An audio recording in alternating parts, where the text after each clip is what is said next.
Hi there, I'm Mary Susie from Bead Me a Story, and today I'm going to show you how to make an unbalanced European 4-in-1.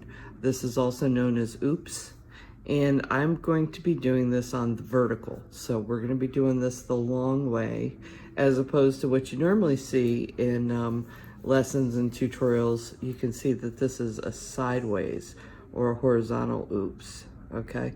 So it can be done both ways. And the reason I decided to show you how to do it this way is because you rarely see it. And I think this way is going to increase your understanding of what this weave exactly is and how very simple it is. When you learn it sideways, like this, or even like this one is a stretchy version. When you learn it sideways, it's a little bit more complex, and you're really just learning like the steps and you know what to add and when, but you're really not gaining a whole lot of understanding about how this weave is actually built and why it's called what it is called. Okay, so I've gone ahead and created a video using the rainbow, and the reason I use the rainbow is because you know the colors will change with each step, and that's going to help you follow along a little bit more easily. But when you learn to do this on the vertical, you really understand how this is built and what exactly it is. And this is part of an ongoing series that I've been doing. So, you know, we kind of started with, on my YouTube channel, we had a European 4-in-1 first. And then I moved into European Delirium, or Unbalanced European 3-in-1. I did a European 3-in-1 that was sideways, which I call the diagonal rope. And now we are moving forward to this unbalanced 4-in-1 weave, which is going to kind of bring it all full circle for you. And I think if you do all of these small projects, they're very small projects, and do them with the rubber O-rings, because that just makes things a lot simpler, really breaks it down. You get really good friction with rubber O-rings, so everything stays in place so that you can easily learn things and move along quickly in your understanding. And then that way you can move on to doing all metal rings or adding beads into your work and doing all sorts of other things once you have a full understanding of the weave. So without further ado, let's go ahead and get started. Okay, so in order to start oops, you can see that I've already pre-opened all of my jump rings, and I've got a nice rainbow here. I happen to use 7 colors, but you can use 6 colors if it's going to work out to the right length for you, or 8 colors or 9 colors, whatever you can manage to do. Sometimes you do have to change the number so that ultimately it'll work out according to the size that you need. So just view your size chart in the kit, and it'll tell you how many rows you're going to need to do. So let's go ahead and get started with this. Okay, so I've got 1 rubber O-ring on my right side and 3 on my left side. Okay, so that's going to start the first row. And I'm just going to take my jump ring. I'm going to pick up 1, 2, 3, 4. And I'm going to close the jump ring.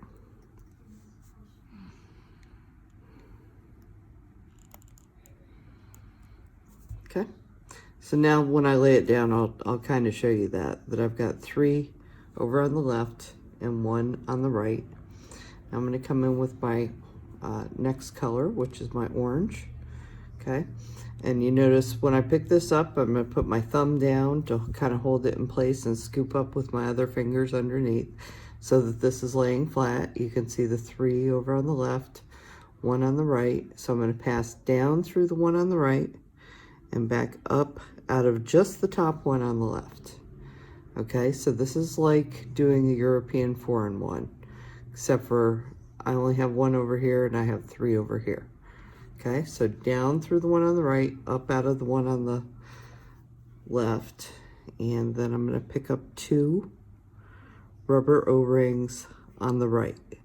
This is an unbalanced 4-in-1.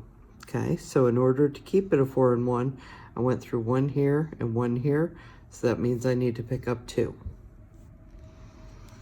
Now you can already see where this is getting its name of Unbalanced 4-in-1.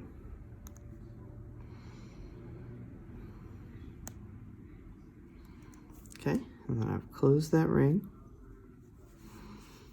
I'll lay it back down. And now the yellow is the third color. Okay, take the yellow. I'm going to go down through the top, just the top one on the right now. I added some extra. You can see this is kind of balancing itself out now. So I'm going to go down through just the top one on the right and back up through just the top one on the left, or the last one, however you want to look at that. Okay, I'm going to pick up 2 rubber O-rings on the left.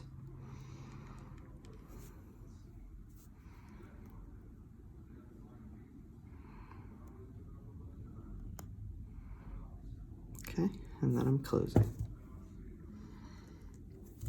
Okay, now for green. Now I'll show you a trick with this. So I'm going to need to add, I'm going to go through this top one, down through here, up out of here. But now that I've kind of got you seeing what the pattern is, I'm going to pick up these 2 before I start. That's just going to make it easier. When I'm adding to the right hand side, it's easier to pick up the 2 before I begin. And when I'm adding to the left hand side, it's easier to pick them up afterwards.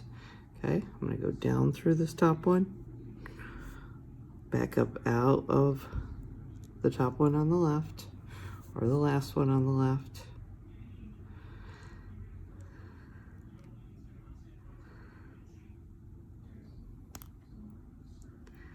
And close.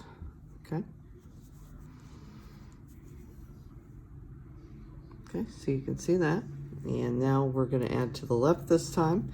So I'm not going to pick up the O-rings first. I go down through the one on the right, up through the one on the left, pick up 2 rings,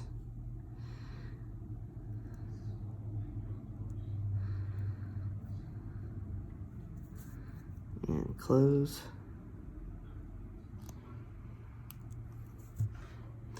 Okay, purple. This time I'm adding on the right hand side, so I'm going to pick up the 2 first,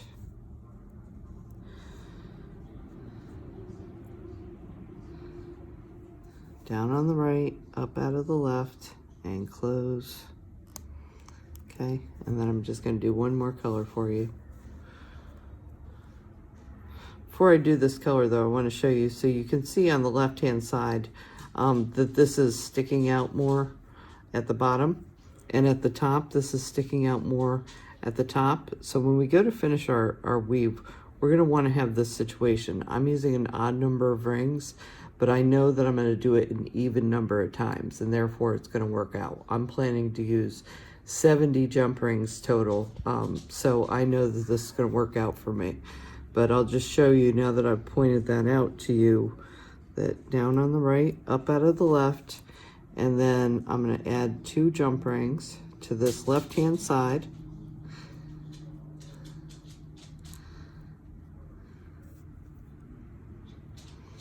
Then I'm going to close.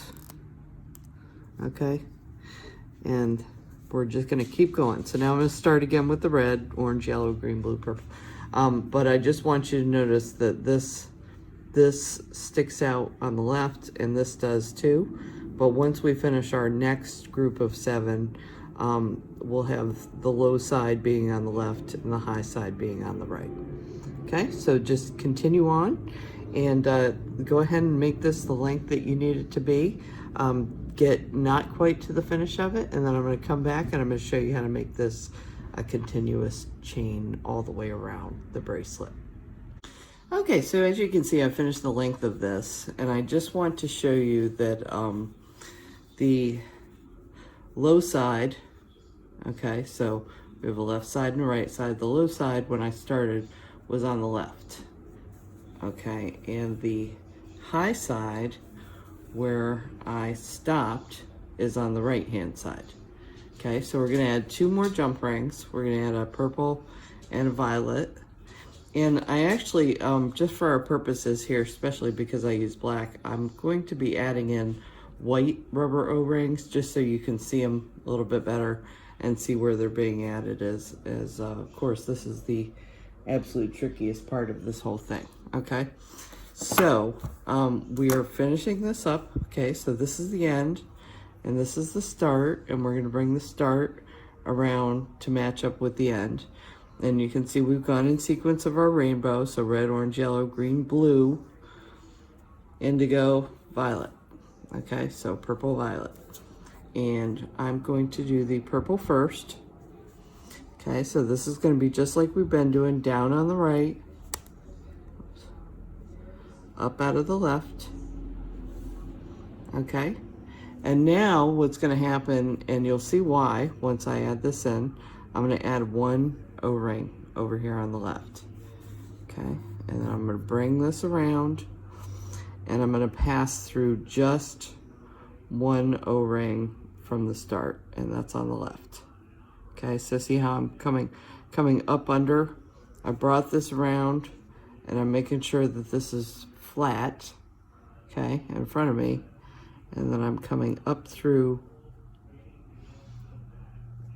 just this one O-ring. Of course, I've got my pliers on the wrong side of the mat. Okay, so we're gonna get that closed. All right, so now I wanna let you look at this. So the reason we had to add one in is, see, this is out and this is gonna be in, and the white one that we added, or the last one, yours will be black, the last one we added is out, in, and out. So see how this O-ring sticks out, this one comes in, this one goes out, this one comes in. That's why we're needing to add one more when we get to the end. Okay, so now let's do the other side. Now I'm going to kind of turn this around. So in this case, you can see that I've got an in and in. So the one I'll be adding is an out. Okay, and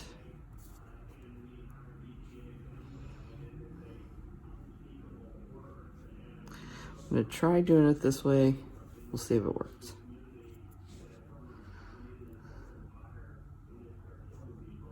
Actually, no, let me turn this back around again. So this is a little tricky in that we need to be reaching over to this other side. Now, you know that you're going to need to go in through, on the left-hand side, in through an in ring, okay, because it's going to be pulling over here. So we're actually going through the same O-ring that this purple one is passing through. And this was the purple one that was attached to the red. So this was the upper one. Okay, I think this will be easier. I was deciding the best way to show you this. Okay, so then I've linked through this guy down here. And that's the one attached to the blue. And I've added one more on. Okay, and then this is going to be the hardest part, is to get this last one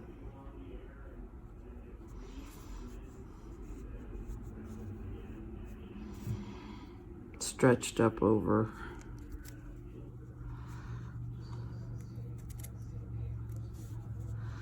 this prong.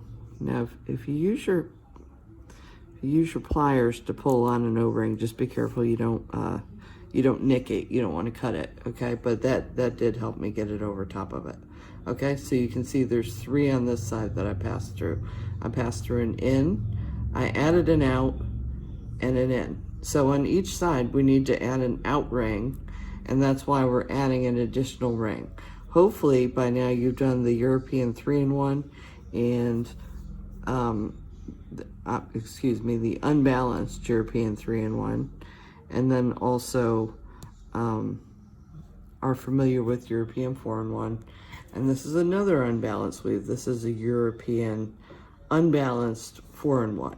So because of that imbalance, when we do the unbalanced 3-in-1, we're not adding any rings. We just kind of link and we're good.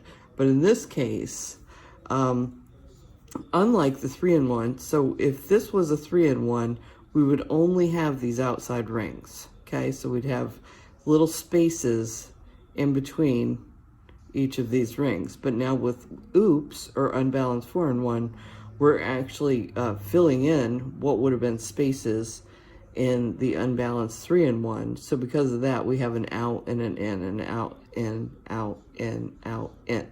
And because we're filling that in, we have to fill in when we get to the ends with these extra 2 rings, okay? So that's how you finish it. I hope this all made a lot of sense to you.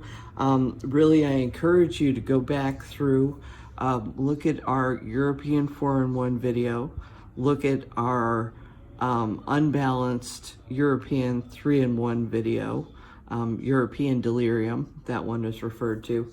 And then this is oops, which is known as unbalanced European 4-in-1, okay? And we're doing this vertically, okay? So we're doing this the long way.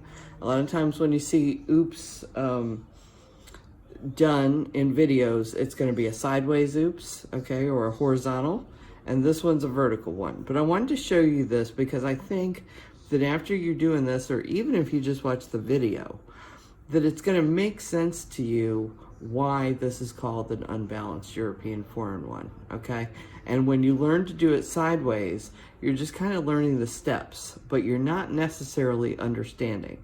So I wanted to make sure to do this video for you so that you can really understand what you're doing with oops, and that way, when you approach it, I think a lot more of it will make sense to you if you wanna you know, increase your number of rows or decrease your number of rows, or you know, do it horizontally or vertically. I think all of it's going to make sense to you. So I hope you enjoyed this.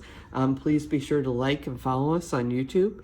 And of course, all these supplies and this kit will be available at beadmeastory.com. Thank you so much.